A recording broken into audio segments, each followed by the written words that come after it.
lingkuran sa ganitong mga pagkakataon. Tayo po muna'y manalangin. Purihin ka, Ama, dakilaman na mong pangalan. Maraming maraming salamat po, O Diyos, na binibigyan mo kami, Panginoon, ng daily encounter with you sa pamagitan nga po ng aming pagninilay ng iyong mga salita. Habang sa gayon, Panginoon, ang aming puso, isipan, kaluluwa, espiritu ay maging prosper at magkaroon po kami ng tunay na wisdom, favor, and anointing, Panginoon, para i-advance po namin, O God, yung God-given assignment sa bawat isa sa amin, O God. Salamat po sa favors, for your love, for your mercy, as we consecrate our lives unto you to be like the attitude and character of our Lord Jesus Christ. Kahit andito pa po kami sa mundong ito na maraming temptation, maraming tukso, O God, in Jesus' name. Lord, salamat po na kung saan kami nga po, O Diyos, ay keep us, our family, kumbaga sa aming mga sarili, kami mismo, Panginoon, pamilya namin, sa mga taong nakakahalubilo namin, nakakaniig namin. Keep us from any trouble and pain, Panginoon, as we applied the blood of Jesus to each and every one of us, O God. Patuloy nga po, O God, kasi ginagawa namin ito na kung saan meron kaming daily encounter with you, O God, ay sa pamagitan ng mga panalangin, ay wasakin po namin ang gawa ng kaaway sa bawat buhay po namin. Ito ng pakana, balaki niya, ay hindi po ito makapanaig. Bagko sa patuloy na full of fire of protection will always be upon us, Panginoon. Lord, we are asking for your mercy and grace to patuloy na kami mo ng Holy Spirit, yung living water that comes from you, God. So po yun, Panginoon. Hayaan mo nga po kami na patuloy bagyan mo kami ng pagkakaroon to drink from the river of life through the power of your words, of God, in Jesus' name, as we purify kung paano kami sa pamagitan ng pag-aaral ng mga salita mo, kami ay malinis mo, masantipay mo, patuloy mo linisin, Panginoon, ang aming puso at isipan, Panginoon, at bigyan mo kami ng renewed spirit, renewed mind, at patuloy na ikaw po, O Diyos, ay patuloy na ang aming pananalig, pananampalataya ay mag-move forward, Panginoon, hindi magkaroon ng stagnancy or barrenness, Panginoon, kundi patuloy ngo, agad na i-advance mo yung aming pananampalataya. As we pray for your anointing, O God, by the blood of Jesus, O God, patuloy namin binibreak ang cycle of defeat, yung aming pong paulit-ulit na hindi nakakalugod sa iyo, O God. We break it in the name of Jesus as we always apply your most precious blood, O Lord Jesus, O God. Salamat po, Panginoon. Ikaw nga po ang Diyos na kung saan ay dahilan kaya kami bigyan itong gawain. Kaya Holy Spirit, andun nga po, thank you so much for being our guide, our teacher, as our Father, as Jesus, as we promised before, nung narito pa siya, Panginoon, bibigyan mo kami ng naiwan niya ng mga comforter, ng teacher, at ikaw nga po yung Holy Spirit. Lord, salamat po sa aking pagninilayang ito, kung paano ito nga po, O Diyos, ginawa ni Abraham ng panahon, na kung saan ito po yung mainging ehemplo po namin sa matuladan po namin ang kanyang mga ginawa din po dahil siya po yung tema ng aming pag-aaral at pagninilayan ngayong oras na ito, Panginoon. Lord, salamat, Holy Spirit. Thank you, Father God. Thank you, my Jesus. Sa iyo lamang po namin iniaalay ang gawain ito upang ikaw ay mapapuri at madakila. In the mighty name of Jesus. Amen and amen. Kaya sando mandali ko pong mabasahin lang po ang ating pagninilayan. Ito nga po ay kung paano si Abraham justified by faith or ginawang halimbawa si Abraham. Ano po? Sabi po dito sa verse 1 hanggang 12, tinungkol naman kay Abraham na ating ninuno, ano ang masasabi natin? Ano ang kanyang karanasan tungkol sa bagay na ito? Kung siya ay pinawalang sala dahil sa mga gawa, may ipagmamalaki siya, ngunit wala siya may pagmamalaki sa paningin ng Diyos, sapagkat sinasabi ng kasulatan, nananalig sa Diyos si Abraham, dahil dito siya ay pinawalang sala ng Diyos. Ang binibigay sa taong gumagawa ay hindi binibilang ng kaloob kundi upa. Datapwat ang hindi gumagawa kundi sa pananalig sa Diyos ay nagpapawalang sala sa makasalanan at pinawalang sala din dahil sa kanyang pananalig. Kaya tinawag ni David na mapalad ang taong pinawalang sala di dahil sa mga gawa. Verse 7, mapapalad yung mga pagsuwa ay ipinatupad na at kasalanan ay napawi na. Mapalad na ang tao na ang mga kasalanan ay nilimutan ng Panginoon. Ang pagpapala bang ito'y para sa mga tuli lamang? Hindi. Ito'y para rin sa mga hindi tuli. Sinasabi natin batay sa kasulatan na pinapawalang sala si Abraham dahil sa kanyang pananalig. Verse 10, kailan ito nangyari? Bago ba siya tinuli o pagkatapos? Bago tinuli, hindi pagkatapos. Siya'y tinuli bilang tanda ng pinawalang sala na siya dahil sa kanyang pananalig niya noong hindi pa siya tuli. Kaya siya'y naging ama na lahat ng nananalig sa Diyos at sa gayon sila'y pinawalang sala kahit hindi tuli. Verse 12 last verse, hindi naman siya'y ama ng mga tuli, hindi lamang dahil sila ay tuli, kundi dahil sa sila'y nananalig tulad ng ating ninunong Abraham bago siya tinuli. Purihin po ang Panginoon sa pagkabasa ng kanyang salita. Hallelujah. So makikita po natin sa ating binasa sa verse 1 to 3, ang mga Hudyo po ay nagiging proud to be called children of God, Abraham. Sila po ay pinagmamalaki nila yon ng mga Hudyo, which is okay na matotoo naman na kung saan ay sila nga po yung lahing pinili ng ating ama mula sa buhay po ni Abraham. At dito naman si Pope Pablo, dito kung sa simulan nitong Roma, na kung saan ay ginamit nga po si Abraham as a good example of someone who has saved by faith. Siya yung isang halimbawa na kung saan ay magandang halimbawa na isa sa mga naligtas dahil sa pananampalataya. Ito po ay nagpapatunay na kung saan ay ang pananampalataya ay andun nga po na kung saan naging basihan nun. Makita po natin, wala pa si Jesus nun, pero andun na nga po na si Abraham ay nanalig na at mayroon na siyang tunay na pananampalataya at pagsunod sa ating Panginoon. So dito po makikita po natin na hindi naman Paul is not saying that God's laws are important.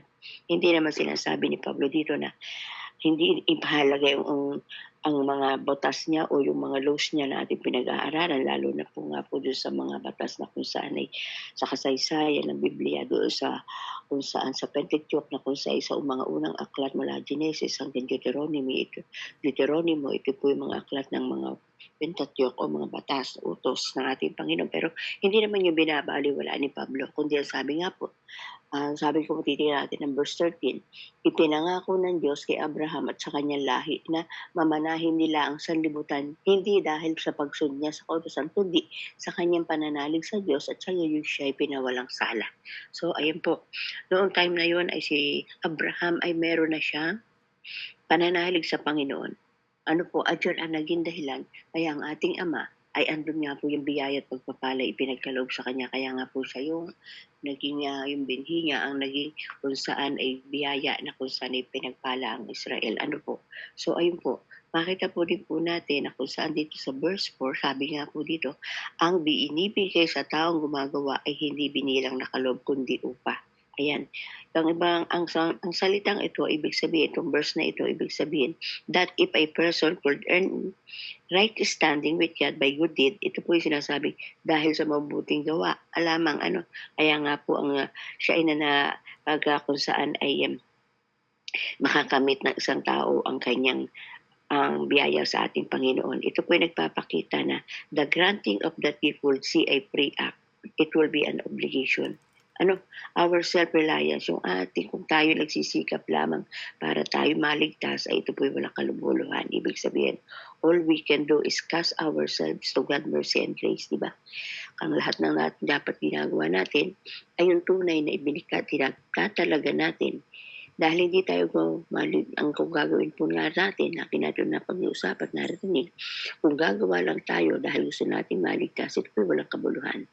Ang gusto ng ating Panginoon ay andun nga po na kung saan ay makita natin, pagtiwalaan natin, all we can do is cast ourselves. Ipagkatiwala natin ang ating Panginoon sa habag at grasya ng ating Panginoon para makamit po natin yung tunay na kaligtasan sa pamagitan nga po na kung saan ito po ay pinatalaga natin.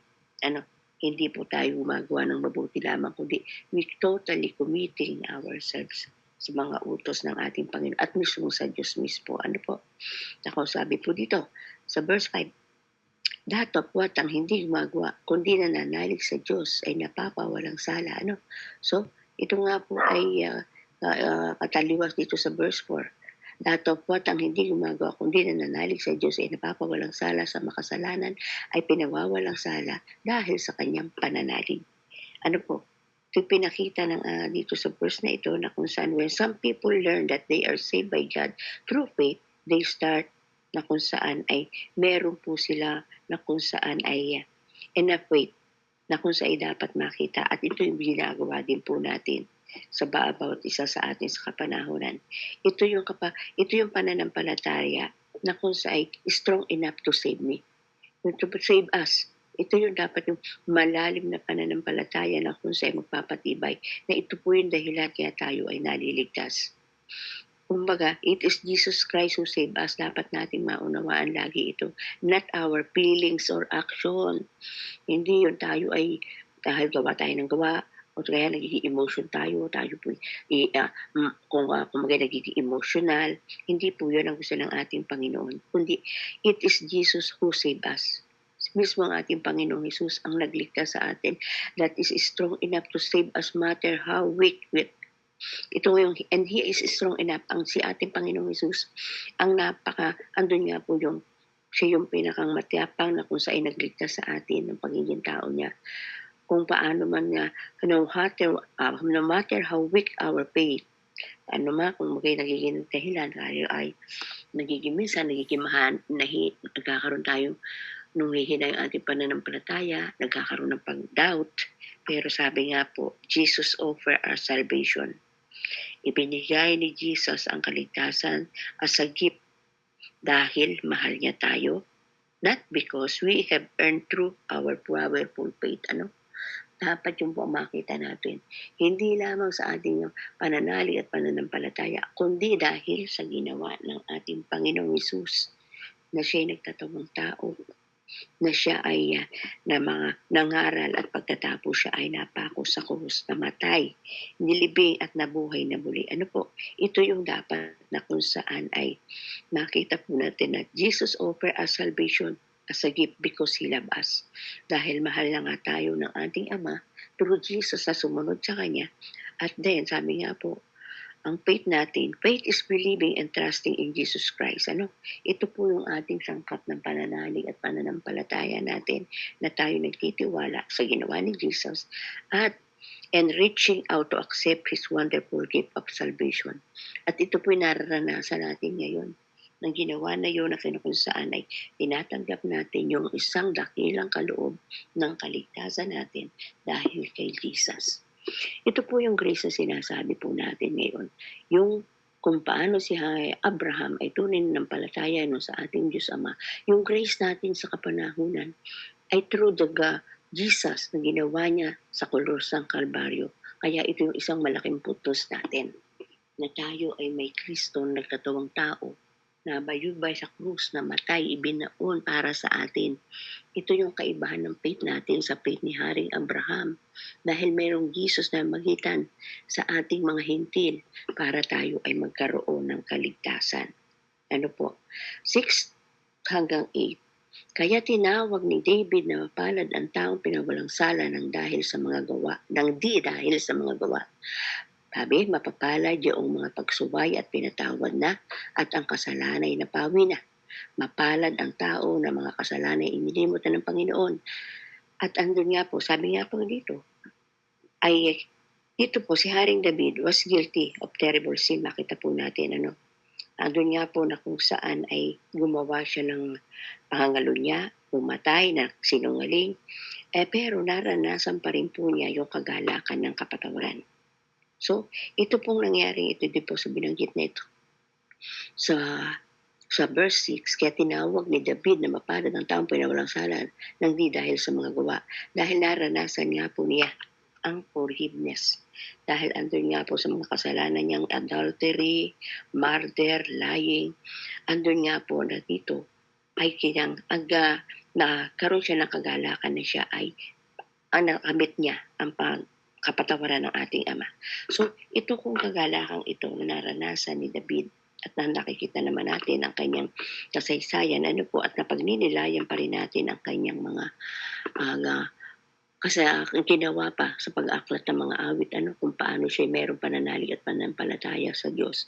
So, we too can have this joy dahil andun niya yung kagalakan ng siyang kapatawaran sa Kanya, at ito po'y makakamit din tayo. Makakamit din po natin at tunay nakakamit natin. We too can have this joy when we commit denying our guilt and recognize that we have sinned.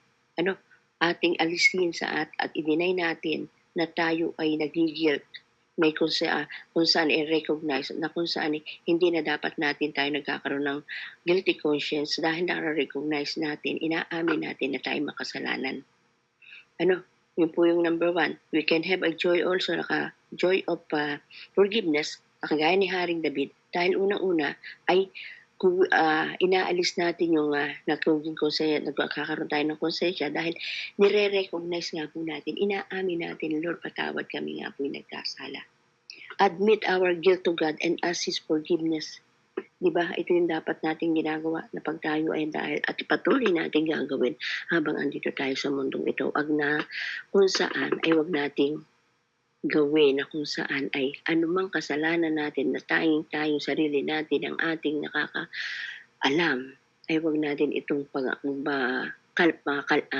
yung gawing ground po natin para sabihin natin hindi naman, ako naman ay mahal ni God, ako na may pinatawad na, uulit-ulitin ko itong kasalanan ito. Hindi po dapat, halimbawa nga po yung ating kataasan, yung ating pride of life, yung ating kayabangan, ay sa nakikita, o baka, kumbaga, hindi natin nakikita.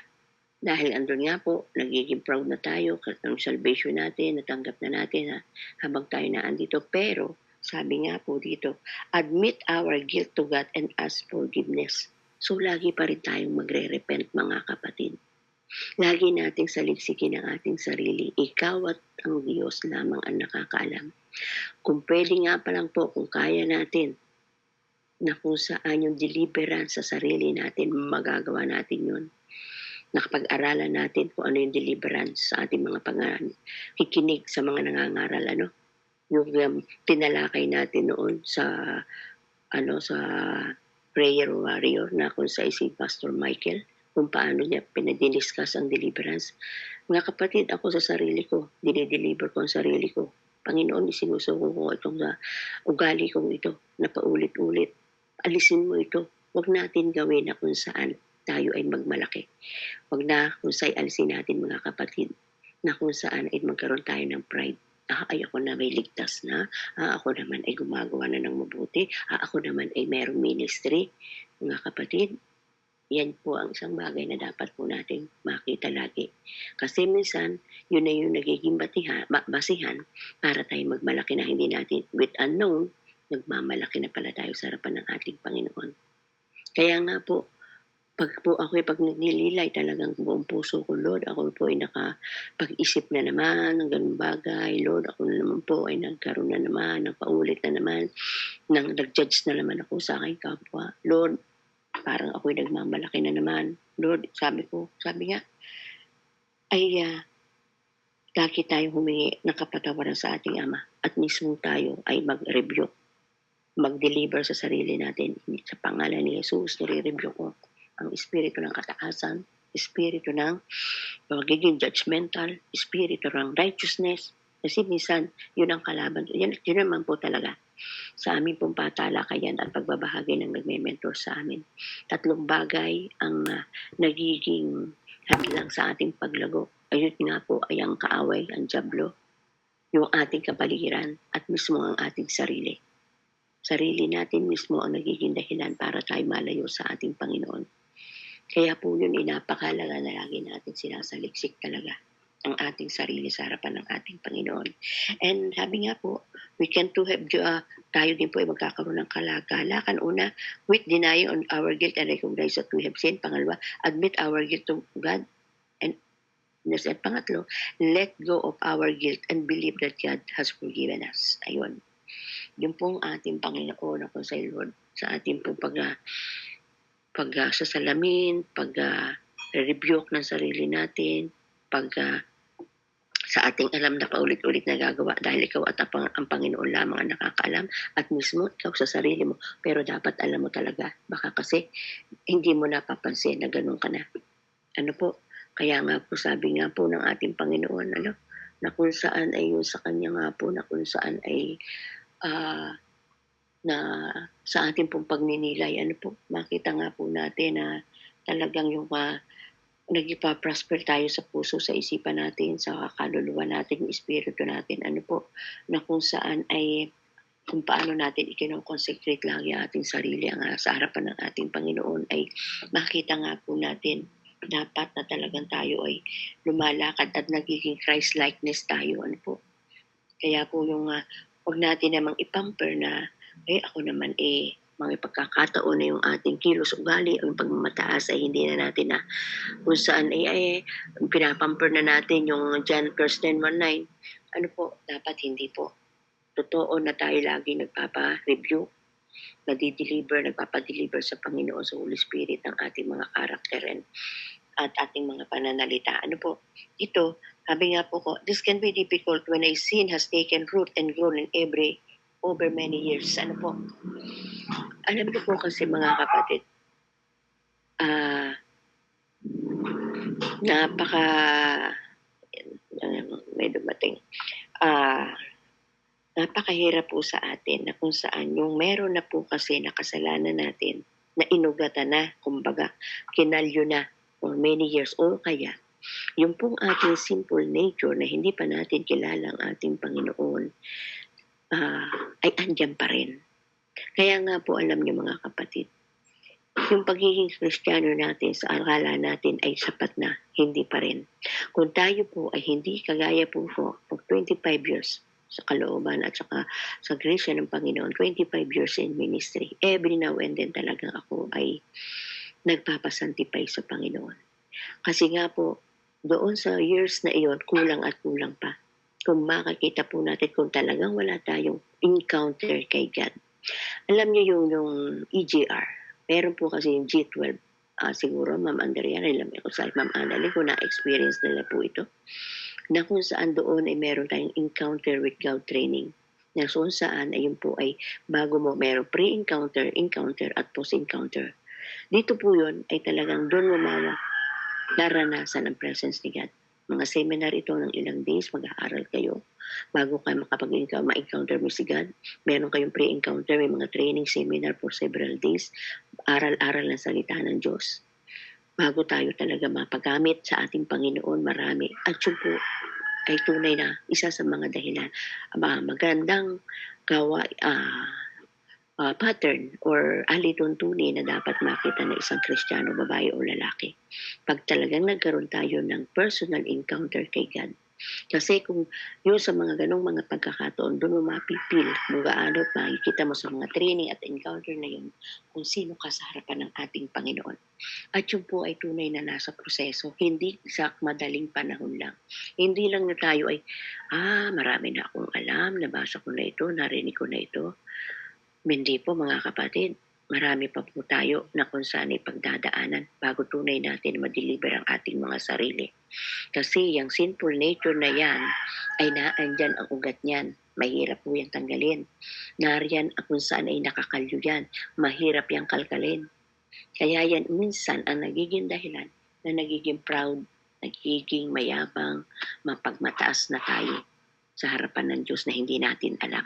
Kailangan matanggal yung ugat na yun na natin. Simula nun tayo mag-Kristiyano, dapat naaalis yan unti-unti.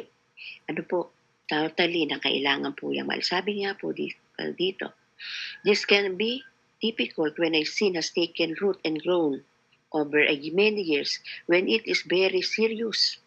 Mga serious na kung saan ay mga kasalanan or when it involves other o meron kang na kung saan ay kasama ang iba pa.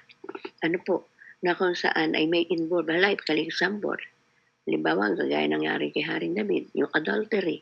Ano po, isang bagay na kung saan ay yung na kung saan yung, okay, sabihin natin, mga heinous crime, nakapatay, ano?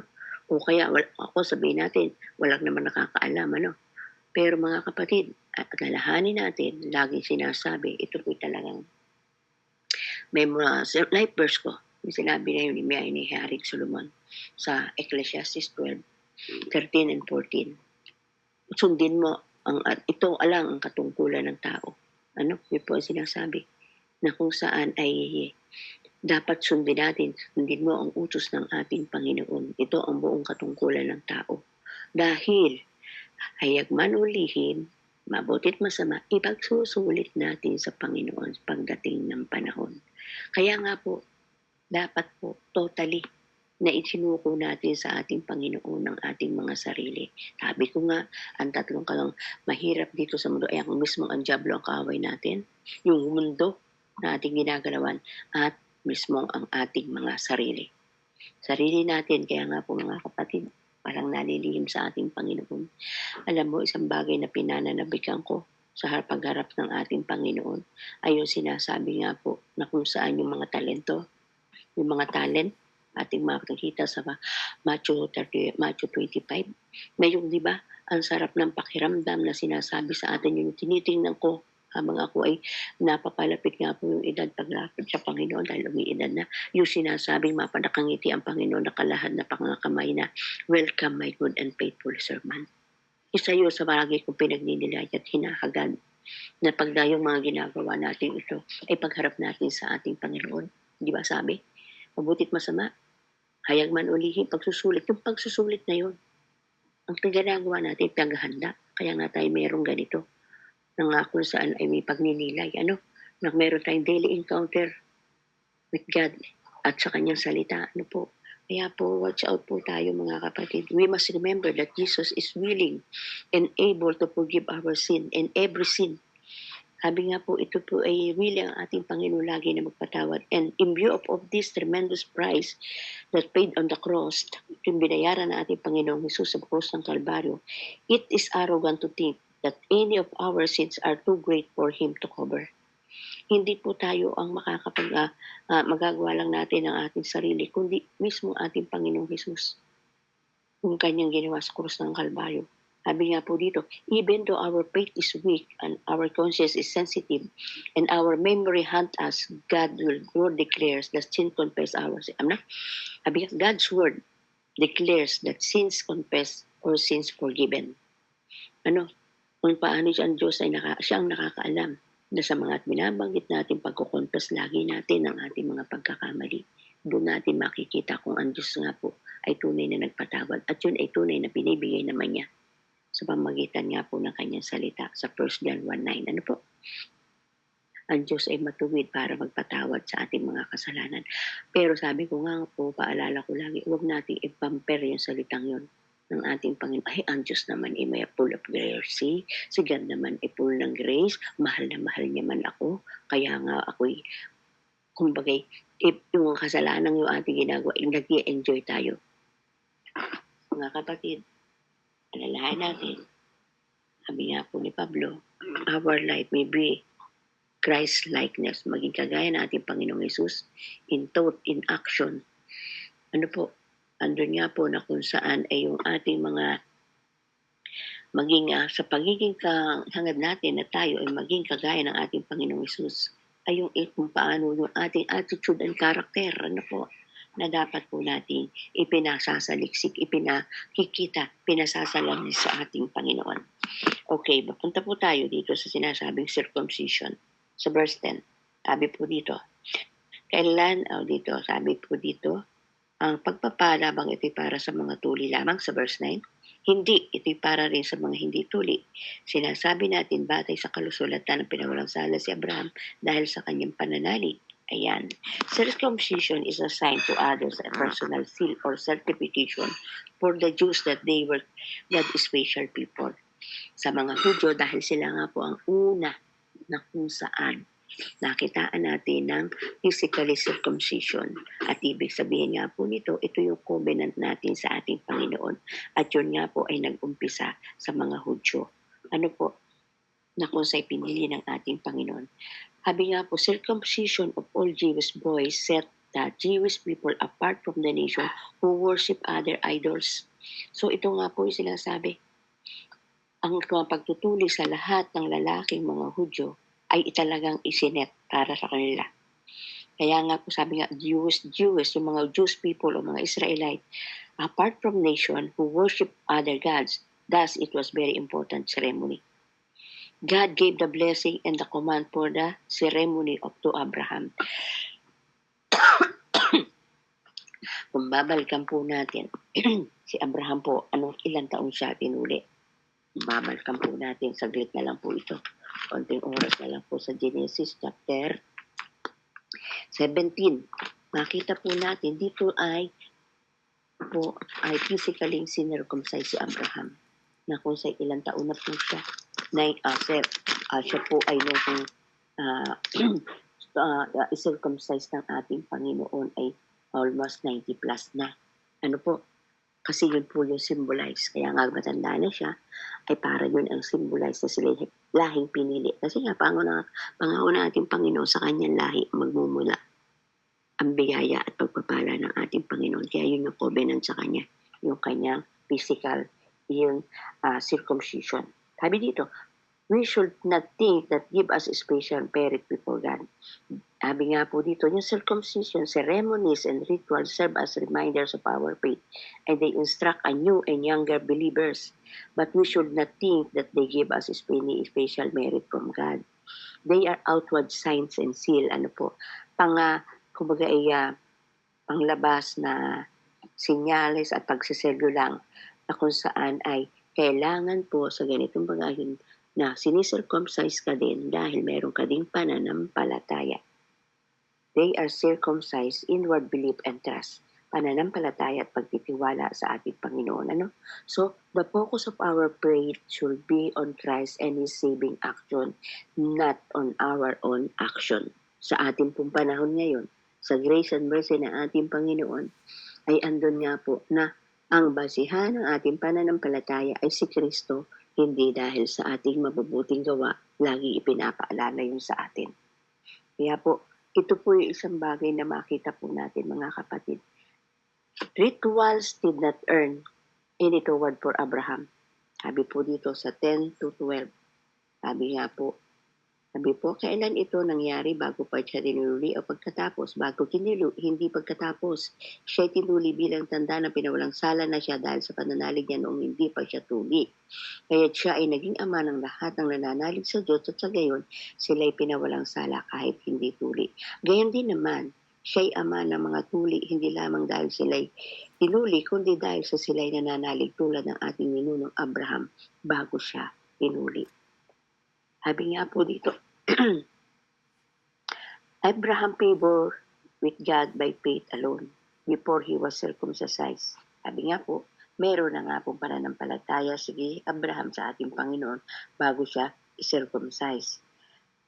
Dito sa Genesis 12, kung titingnan po natin ang tawagin ng ating Panginoon, ay pinakita po dito na siya po, kung ating titingnan sa Genesis, atin lang pong i-flashback saglit. Kung paano si Abraham noong unang panahon ay sabi nga po dito ay kasi nga po dito po sa Genesis 12:1-4, ito yung nagpapakita na kung saan ay God calls Abraham when he was 75 years old. Then circumcision was introduced when he was 99. Yun po ay makikita natin sa Genesis chapter 17. Para maging malinaw po, ito na may napag-aralan natin para lang po tayo magkaroon ng panang malinaw na pang-unawa dito po nung tuliin sa bagay po ang pagtutuli na palatandaan ng kasunduan. Sabi nga po dito sa Genesis na ito na 17 ay nang 79 na taon na si Abraham, nagpakita sa kanya si Yahweh. At ito po kung babasahin natin hanggang 14 at sabi na sa 9, sinabi pa ni Diyos kay Abraham, ikaw ang lahat ng susunod mo lahi sa lahi ay dapat maging tapat sa ating kasunduan. Ganito ang inyong gagawin. Lahat ng lalaki sa inyong tutuliin at yan ay inyong tutuliin at iyan ang magiging palatandaan ng ating tipan. Lahat ng lalaki ay sisilang sa inyong lahi ay tutuliin sa pagsapit na ikawalong araw, kasama rito ang aliping sinilang sa inyong sambahayan. Gayon din ang mga aliping binili sa dayuhan. Ang palatandaan ito sa inyong katawan ay magiging katibayan ng ating walang katapusang kasunduan. At sino mang lalaki hindi tuli ay tinitiwalag sa inyong lahi sapagkat hindi siya tumutupad sa ating kasunduan. Physically, yun nga po ang naging kung saan ay makita po ng covenant ng ating Panginoon kay Abraham. Nakita po natin si Abraham po ay tinawag ng ating Panginoon nang siya ay 75 years old at naganap ang circumcision ceremony nang siya po ay 99 years old. Yun po nga, sabi nga po, itong seremonyang ito and rituals serve as reminder of our faith. Yung ceremonial na ito nangyari ng Genesis 12 kapag tawag sa ating Panginoon. Kay Abraham, 75 years old siya, hanggang Genesis 17, ng 1 to 14, nung siya ay tuliin. Yun yung kalawak, 25 years. Tinawag ng Panginoon si Abraham, 75 years old, nung siya ay tuliin, circumcised, 99 years old. So, pero sabi dito, ceremonies and rituals serve as reminder of our faith and they are instruct new and younger believers po ay tinuturo sa mga bago at mga bagong mananampalataya. Sayo po yun. But we should not think they are give any special merit before God. Hindi po ganon, sabi nga po, ay they are outward sign and seal. Ano po? Sa mga pagsisircumcision, ito'y outward signs and seal lamang, nagpapakita na we demonstrate inward belief and trust. Ano? The focus of our faith should be on Christ and saving action, not our own action. Sa ating kapanahunan, ngayon doon physically talagang mahalaga sa kanya ang ceremony, bagamat ngayon sa atin sa science, kaya sinicircumcise ang mga physically, ang mga kalalakihan for hygiene. Kasi nga po, ito yung nagiging dahil minsan na nagiging sakit, nagkakaroon ng sakit ng isang mga bata doon ay talagang pag-uwi sa bahay ay sinicircumcise na. Noong nagulat ako yung isang apo ng aking kasamang pastor, bakit po si Emma ng pangalan ay circumcised na? Kasi nga laging nagkakayuti ay yung batang yun at the age ng kagsisilang pa lang. So naging naging may infection sa ihi, kaya ang nangyari, dahil kahit dikit pa yung balat ng bata doon sa kanyang ari, ay isinircumcise na nung doktor kasi nga paulit-ulit yung UTI. So sa atin physically, kaya ang hygiene po sa atin sa mga lalaki na kung sa'yo nagsisircumcise, kaya nga po kinaalis yung pinakang balat noon. Ito po wala namang mali siya. Ito po ay kung saan dahil na andun nga po, yung iba kasi yun po yung kagaya nga po ng, pero meron ibang lahi po kasi na hindi nagsisircumcise. Yang alam ko din sa mga party ng mga Indian na kung saan basta yung hindi hindi sila circumcise. Pero may marami po tayo. Kagaya natin tayo ay kumbaga sa atin or hygiene. Pero ang ibig sabihin naman po spiritually ay tayo po ay merong kaugnayan sa ating Panginoon. Yun yung covenant natin sa ating Panginoon. Circumcision is spirit and physically, ito po bagamat ito'y personal hygiene din, pero ito din po isang tanda sa kung saan tayo po ay may pananalig at pananampalataya sa ating Diyos at sumusunod din po tayo. Isang pagsunod din po sa atas at batas ng ating Panginoon. So yun po, physical, spiritual, and circumcision, kung ating ito po'y paunawa sa atin ng ating Panginoon at unawain po natin. At ang Holy Spirit ang linaw din po ang magtuturo at ang magagabay sa atin sa ganitong mga pag-aaral po natin. Physical and spiritual circumcision is given to us by our God. Kahit tayo kumbaga tayo mga babae, hindi naman tayo ginagano, pero in spiritual, ito po yung covenant natin sa ating Panginoon.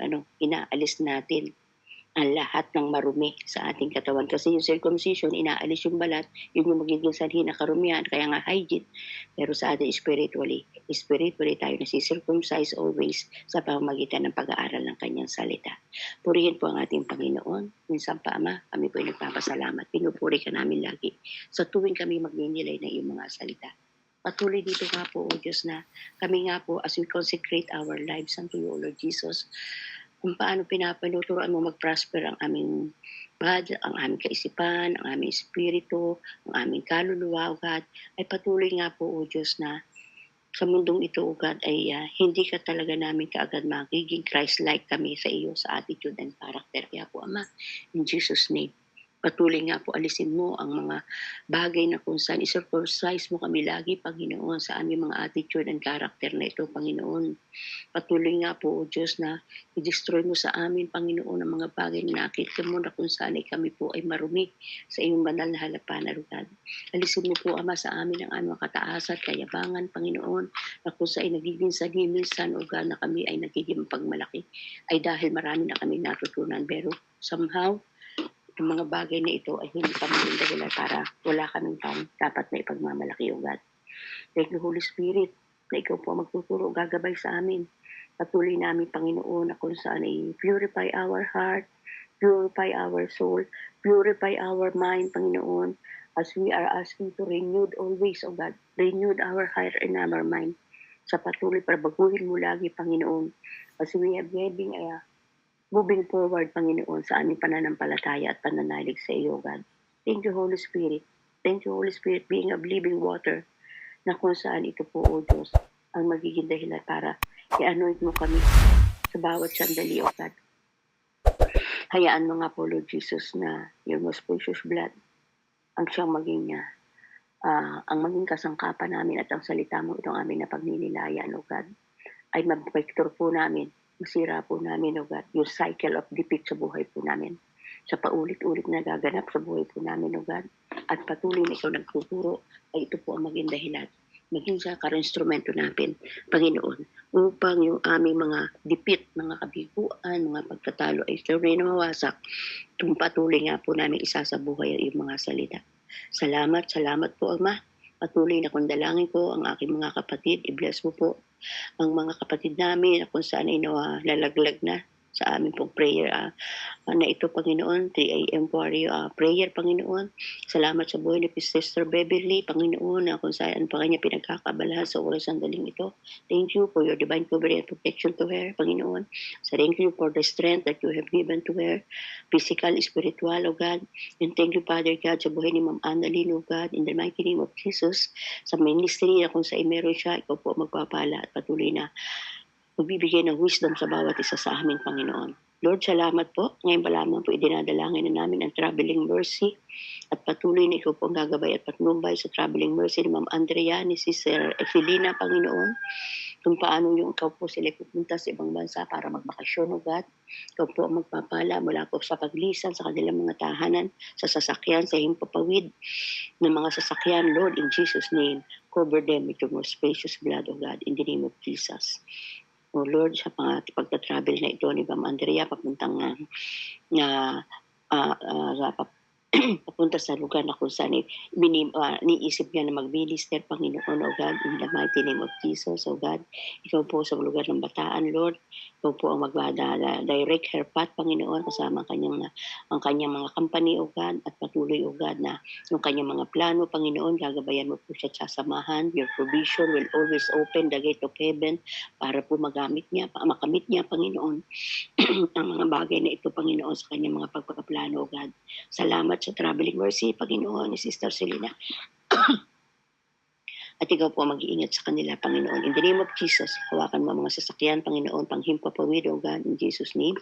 Kaya nga po, O Diyos, na napabalita kanina, O God, yung kung saan bigla na lamang pagsabog take off pa lamang isang eroplano from India, ay andun nga po na bigla na lang nagpagsumabog, O God, at andun nga po marami na kagad ng casualty. Lord, in Jesus' name, hindi po ito maganap sa aking mga kapatid kasama ng kanyang employer, O God, in Jesus' name. Thank you so much, Panginoon. Salamat, Holy Spirit. Patuloy mo kami turuan, patuloy mo kami gabayan, patuloy na bigyan mo kami ng teachable or learning attitude as we humble ourselves unto you, O God. Patuloy namin ibinababa ang aming mga sarili sa imanal na harapan at ikaw lamang po ang mataas. Salamat, O Diyos, sa iyong papuri, pasasalamat, pagsambat, kalwalhatian. In Jesus' name, amen and amen. Ayan, thank you po mga kapatid.